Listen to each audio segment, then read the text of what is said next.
अब हम पढ़ेंगे नारीवादी आंदोलन, मतलब एक नारीवादी जो हमारी जो पॉलिटिकल आइडियोलॉजी है, उसमें एक चैप्टर है नारीवाद। तो हम नारीवाद के बारे में अध्ययन करेंगे। नारीवाद का इंग्लिश में क्या है? फेमिनिज्म। तो पहले इसको शॉर्ट में समझते हैं। नारीवाद क्या है कि जो परंपरागत रूप से जो ये सिद्धांत चले आ रहे हैं कि प्रकृति कि भाई नारियों को अधिकार कम है, वो केवल घर तक ही सीमित हैं, और ये जो पितृसत्तात्मक जो व्यवस्था है, पैटर्निटी, जिसमें पुरुषों को अधिक प्राप्त है और नारियों को एक दोयम सेकंड दर्जे पर रखा गया है, वो नारीवाद है। तो इसकी जो प्रतिक्रिया या उनमें जो सुधार का पक्षपाती है, वो नारीवाद है। तो क्या है? यह एक आंदोलन है। आंदोलन कैसा है? सोशल, सामाजिक रूप से। सोशल में क्या है कि भाई समाज में जो सामाजिक रूप से कोई विषमता नहीं होनी चाहिए, कोई अधिकार, कोई स्टेटस, या जो सामाजिक अधिकार हो, नारियों को भी पुरुषों के समान ही मिलना चाहिए। दूसरा है पॉलिटिकल। तो पॉलिटिकल में क्या आएगा कि राजनीतिक रूप से जैसे मताधिकार है, संस्थाओं में अधिकार, या संगठनों में अधिकार, नौकरशाही में अधिकार, या विभिन्न प्रकार के जो जो मुद्दे, संगठन बनाने का अधिकार, इन पर भी महिलाओं को समान अधिकार मिलना चाहिए। तीसरा है वैचारिक आइडियोलॉजी। मतलब वैचारिक दृष्टि से भी लोग इस बात को माने, संस्था का सुधार ही नहीं करें, अपितु वैचारिक दृष्टि से भी ये माने कि प्रकृति से नारियां कोई वहीं से एक सेकंड पे नहीं है, अपितु यहाँ भेदभाव कर दिया गया है। इसके बारे में एक बहुत अच्छी परिभाषा है, वो है सिमोन दू बाउआर। हम देखेंगे इस परिभाषा को। कौन है? सिमोन दे बोवार। सिमोन दू बोवार एक बहुत बड़े लेखक हुए, इस पे हमको नोटिस करना है। और इसने क्या कहा? स्त्रियां पैदा नहीं होती बल्कि बना दी जाती है। सिमोन दी बोवार ने कहा था भाई स्त्रियां जन्म से वृत्त नहीं है, प्रकृति ने ऐसा नहीं किया है कि उसमें कोई सिस्टम में कम, मतलब उनकी जन्म, उसके बुद्धि में कमी हो, उसकी वर्क एफिशिएंसी में कमी हो, बल्कि बना दी गई है। हमारे उस सिस्टम में उसको सेकंड नंबर पर रख दिया गया है। ये किसने कहा है? सिमोन दी बोवार। तो नारीवाद इसी आंदोलन को, ये भेदभाव को समाप्त करने की कहता है कि जो ये डिस्क्रिमिनेशन हो रहा है वो समाप्त होना चाहिए। और क्या है कि पुरुषों के समान ही उसे अधिकार, समानता, स्वतंत्रता आदि मिलनी चाहिए। यदि हम इस प्रकार से उनको अधिकार देंगे, हम भाई नारियों को अधिकार होंगे, समानता दी जाएगी और फ्रीडम दी जाएगी, तो जो ये भेदभाव की जो अवस्था है, जो सेकंड की अवस्था है, वो समाप्त हो जाएगी।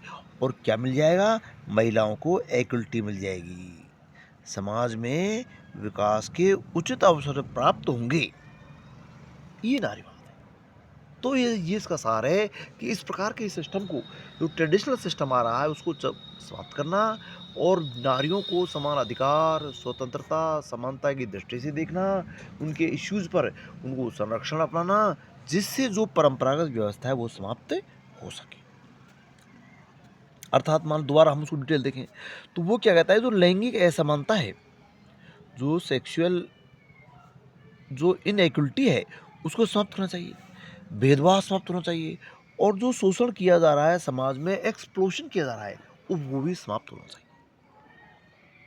हम ये पहले पढ़ चुके हैं कि सिमोन दो बोवार ने कितनी सुंदर परिभाषा दी है कि स्त्रियां पैदा नहीं होती बल्कि बना दी जाती है।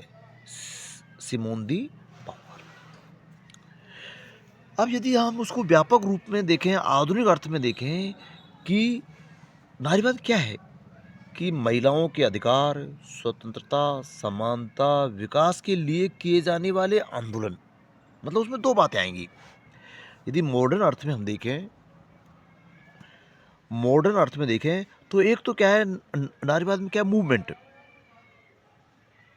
मूवमेंट, प्लस संबंधित थिंकर, चिंतन।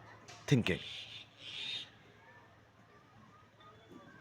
आंदोलन चलाए जाए और उस सोच को बदला जाए, चिंतन को, कि नारी सेकंड दर्जे की है, स्त्रियां समाज में सेकंड स्तर पर है, ये सोच को बदला जाए। तो आधुनिक जो समाजवादी, हम आगे जाके पढ़ेंगे उसको डिटेल में, कि इसमें किस बात पर जोर दिया गया है। एक तो मूवमेंट चला जा रहे हैं वर्तमान समय में, और एक सोच को, मतलब क्योंकि सोच बदलने से ही, कल्चर बदलने से ही, संस्कृति बदलने से ही इनका विकास संभव है, तो इनको बदला जाए। अब हम पढ़ेंगे राजनीतिक अवधारणा। यदि राजनीतिक रूप से हम इस आंदोलन को देखें,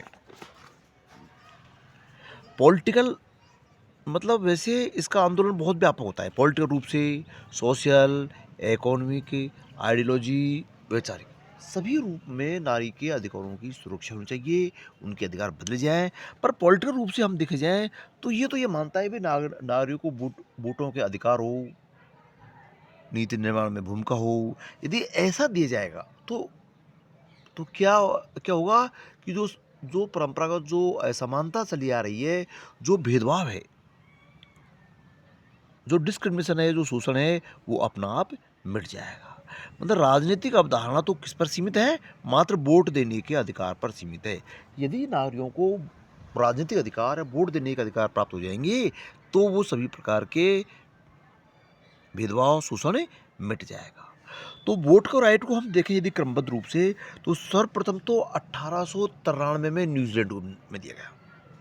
सर्वप्रथम वोट देने का अधिकार कहाँ दिया गया? 1893 में न्यूजीलैंड में। दूसरा दिया गया 1918 में ब्रिटेन। और ब्रिटेन में वैसे पूरा नहीं था, उसमें कुछ कंडीशंस लगा दी गई थी, सापेक्ष था वैसे, कंडीशन युक्त था 1918। फिर आता है 1920 अमेरिका में। 1920 में एक 19वां संविधान संशोधन लाया गया, उसके माध्यम से 1920 में अमेरिका में भी अधिकार दे दिया गया। तो अब हम क्या पढ़ रहे हैं इसमें, कि जो राजनीतिक जो एक दृष्टिकोण था, या राजनीतिक जो अवधारणा थी, कि भाई नारियों को अधिकार मिलने चाहिए, पॉलिटिकल कॉन्सेप्ट के अनुसार उनको अधिकार मिलकर ही वो आगे बढ़ सकती है। तो ये कहाँ मिले? 1893 में न्यूजीलैंड में, 1918 में ब्रिटेन में, वैसे कंडीशनल था ब्रिटेन का, ज़्यादा नहीं था, और 1920 में अमेरिका में दिया गया एक 19वें संवैधानिक संशोधन के माध्यम से। तो इस प्रकार की जो ये 1960 तक जो ये नाम दिया गया, इस आंदोलन का नाम दिया गया नारीवाद की पहली लहर, या उदार नारीवाद। ये 1960 तक चला, 1960 के दशक तक।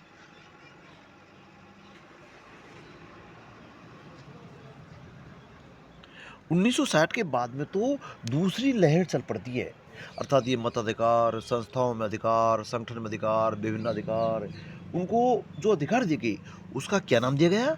नारीवाद की पहली लहर, फर्स्ट वेव ऑफ फेमिनिज्म, अथवा उदार नारीवाद, जिसमें क्या दिए गए? मताधिकार और अन्य राजनीतिक अधिकारों के माध्यम से नारी के अधिकारों को या उनकी समानता की बात कही गई। तो 1960 के दशक तक चला। अब हम देखेंगे कि नारीवाद की पहली लहर कहाँ पर मजबूत से थी। नारीवाद का ये जो पहली लहर थी, जो राजनीतिक नारीवाद था, वो क्या था? अमेरिका व ब्रिटेन में ही मजबूत है, क्योंकि यहाँ पहले से लोकतंत्र मजबूत थे, और जहाँ लोकतंत्र मजबूत होगा, जहाँ डेमोक्रेसी मजबूत होगी, वहीं इस प्रकार की बातें आ सकती हैं। तो इसमें क्या हुआ? 1848 में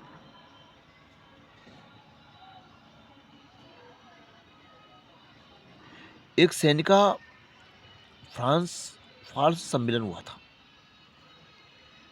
1848 में अमेरिका में एक सम्मेलन हुआ था, Seneca Falls convention. Seneca Falls convention 1848 America में हुआ। ये नारीवाद की पहली लहर की, अर्थात राजनीतिक अधिकारों का इसमें समर्थन किया गया। ब्रिटेन में क्या हुआ? ब्रिटेन में दो बातें घटित हुई। एक तो क्या था, जे.एस. मिल जो एक राजनीतिक विज्ञान के प्रमुख विचारक थे, उन्होंने 1867 में एक सेकंड सुधार अधिनियम ब्रिटिश पार्लियामेंट में पेश किया 1867 में। उसमें महिला मताधिकार की बात की गई थी, फिर ये फेल हो गया, असफल हो गया। तो पहला क्या था, 1867 में जीएस मिल का सेकंड सुधार संशोधन अधिनियम पेश किया गया, पर वो फेल हो गया। दूसरा क्या था, 1903 में उग्रवादी रणनीति अपनाई गई। व्यापक तौर पर व्यापक सुधारों की कल्पना की जाने लगी ये ब्रिटेन में। इसमें दो प्रमुख थे। एक कौन था, एमिलिन पैकस्ट, एमिलिन पैकस्ट और उसकी बेटी क्रिस्टाबेल। एमिलिन पैकस्ट और उसकी बेटी क्रिस्टाबेल, तो फादर एंड डॉटर ने ये 1903 में उग्रवादी रणनीति अभियान ब्रिटेन में शुरू कर दिया था। उससे पहले क्या था, 1867 में जेएस मिल ने सेकंड सुधार संशोधन संवैधानिक सुधार अधिनियम को लागू कर दिया था। और अमेरिका में इसकी सर्वप्रथम शुरुआत कहाँ की गई, सैनिका फॉल्स कन्वेंशन 1848। तो हमने क्या देखा कि नारीवाद की जो पहली लहर थी, जो उदारवादी लहर थी, जो राजनीतिक अधिकार या मताधिकार दिए जाने की लहर थी, वो इन देशों में ही ज़्यादा चली, अमेरिका और ब्रिटेन में।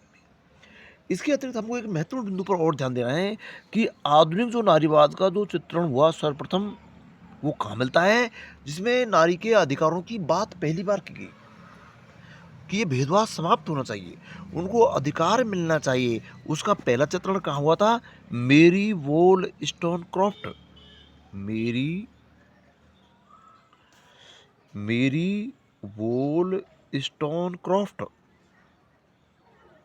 एक विचारक थे, मेरी वोलस्टोनक्रॉफ्ट, उसकी पुस्तक थी a vindication of the right of women, a vindication of the right of women 1792। मतलब यदि हम इस बात को एग्जामिनर जानना चाहे कि भाई सर्वप्रथम जो मॉडर्न जो फेमिनिज्म हुआ, इसमें नारी के अधिकारों की बात की गई, उस परंपरागत दृष्टिकोण को नकारा गया, तो कौन सी पुस्तक में चित्र मिलता है, मेरी वोलस्टोनक्रॉफ्ट। मेरी वोलस्टोनक्रॉफ्ट में जो एक पुस्तक है, उसमें क्या है, और पुस्तक का नाम क्या है, a vindication of the right of women 1792। इसमें इसका चित्रण मिलता है। अब इसे हम फेमिनिज्म को दोबारा एक बार समराइज कर लेते हैं।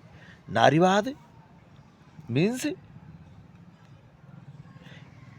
स्त्रियों के शोषणकारी व्यवस्था को अंत कर उसके सामाजिक, आर्थिक, राजनीतिक, वैचारिक रूप से उसको सक्षम, स्वतंत्र व समान बनाया जाना है। और इसकी जो सबसे एक बहुत अच्छी परिभाषा है, वो सिमोन दी बोवार, सिमोन दी बोवार ने क्या कहा है, स्त्रियां पैदा नहीं होती है बल्कि बना दी जाती है। तो पहली जो लहर थी, जिसको नारीवाद की पहली लहर कहा गया, या राजनीतिक अवधारणा कही गई, या उदार नारीवाद कहा गया, जो 1960 के दशक तक चली, इसमें क्या है, वोटों का अधिकार दिया गया। तो पहला अधिकार कहाँ था, 1893 में न्यूजीलैंड, 1918 में ब्रिटेन में, और 1920 में अमेरिका में संविधान के 19वें संशोधन द्वारा। इसके अतिरिक्त हम देखेंगे जो नारीवादी जो लहर, जो पहली बार लहर थी, उसका कहाँ मंथन हुआ, विचार कहाँ हुआ।